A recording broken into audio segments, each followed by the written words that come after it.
जय श्री कृष्णा, जय श्री राधे। आप सभी भक्तगणों का मेरे YouTube चैनल में स्वागत है।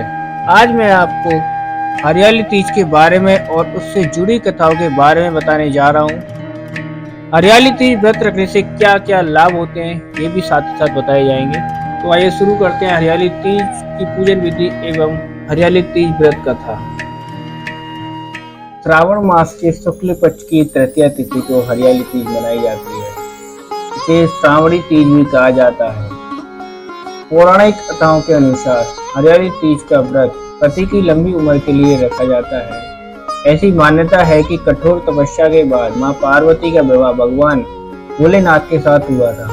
मां पार्वती की तपस्या से प्रसन्न होकर भगवान भोलेनाथ ने श्रावण मास के शुक्ल पक्ष की तृतीया को मां पार्वती से विवाह किया। हरियाली तीज का व्रत करने से महिलाओं को अखंड सौभाग्य की प्राप्ति होती है। इस पर्व को नाग पंचमी से 2 दिन पूर्व मनाया जाता है।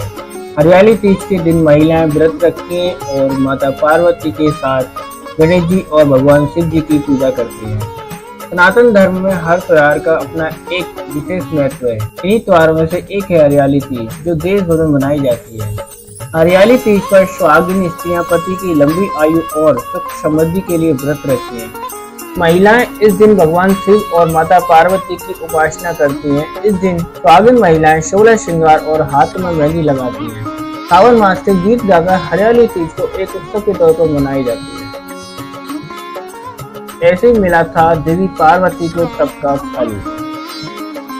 भोलेनाथ कहते हैं कि हे पार्वती, इस शुक्ल पक्ष की तृतीया को तुमने मेरी आराधना करके जो व्रत किया था, उसी के परिणाम स्वरूप हम दोनों का विवाह संभव हो चुका।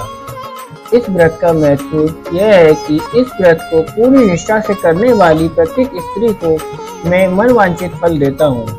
भोलेनाथ ने पार्वती जी से कहा कि जो भी स्त्री इस व्रत को पूरी श्रद्धा और निष्ठा से करेगी, उसे तुम्हारी तरह अचल सौभाग्य की प्राप्ति होगी। मान्यता है कि इस कथा को जो भी स्त्री पढ़ती या सुनती है, वह अखंड सौभाग्यवती होती है। हरियाली तीज के दिन मां पार्वती और भगवान शिव की तस्वीर चौकी पर स्थापित करनी चाहिए।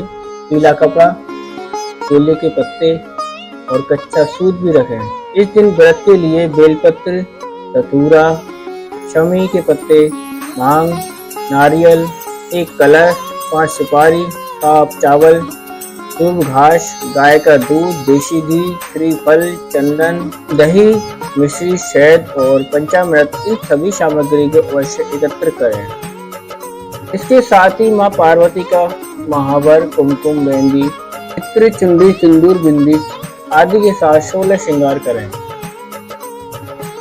हरियाली तीज पूजन विधि। हरियाली तीज के दिन महिलाएं ब्रह्म मुहूर्त में उठकर सभी कामों से निवृत्त होकर स्नान करें।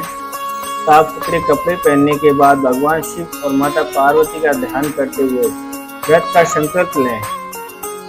इस दिन बालू के भगवान शंकर व माता पार्वती की मूर्ति बनाकर पूजन करें और एक चौकी पर शुद्ध मिट्टी में गंगाजल मिलाकर शिवलिंग, रिद्धि सिद्धि सहित गणेश, पार्वती एवं उनकी सहेली की प्रतिमा बनाएं। माता को श्रृंगार का सम्मान अर्पित करें। इसके बाद माता पार्वती का आवाहन करें। माता पार्वती, शिव जी और उनके साथ गणेश जी की पूजा करें। शिव जी को वस्त्र अर्पित करें और हरियाली तीज की कथा सुनें। हरियाली तीज व्रत कथा। हरियाली तीज उत्सव को भगवान शिव और माता पार्वती के पुनर्मिलन के उपलक्ष्य में मनाया जाता है। पौराणिक मान्यता के अनुसार माता पार्वती ने भगवान शिव को पति के रूप में पाने के लिए कठोर तप किया था। इस कड़ी तपस्या के माता पार्वती ने भगवान शिव को पति के रूप में प्राप्त किया। कथा के अनुसार माता गौरी ने पार्वती के रूप में हिमालय के घर पुनर्जन्म लिया था। माता पार्वती बचपन से ही शिव को वर के रूप में पाना चाहती थी। इसके लिए उन्हें कठोर तप किया। एक दिन नारद जी पहुंचे और हिमालय से कहा कि पार्वती के तप से प्रसन्न होकर भगवान विष्णु उनसे विवाह करना चाहते हैं। यह सुन हिमालय बहुत प्रसन्न हुए। दूसरी ओर नारद मुनि विष्णु जी के पास पहुंच गए और कहा कि हिमालय ने अपनी पुत्री पार्वती के विवाह आपसे कराने का निश्चय किया है। इस पर विष्णु जी ने भी सहमति दे दी। नारद जी इसके बाद माता पार्वती के पास पहुंच गए और बताया कि उनका विवाह विष्णु जी से तय कर दिया है। यह सुन पार्वती बहुत निराश हुई और पिता से नजरें बचाकर सखियों के साथ एक एकांत स्थान पर चली गईं। घने और सुनसान जंगल में माता पार्वती ने एक बार फिर तप शुरू किया।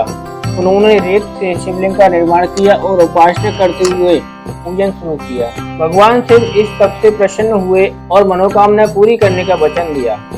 इस बीच माता पार्वती के पिता पर्वतराज हिमालय भी पहुंच गए। वह सत्य बात जानकर माता पार्वती की शादी भगवान शिव से कराने के लिए राजी हो गए।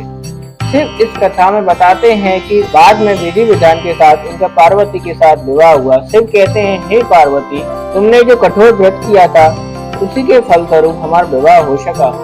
इस व्रत को निष्ठा से करने वाली स्त्री को मैं मन वांछित फल देता हूँ।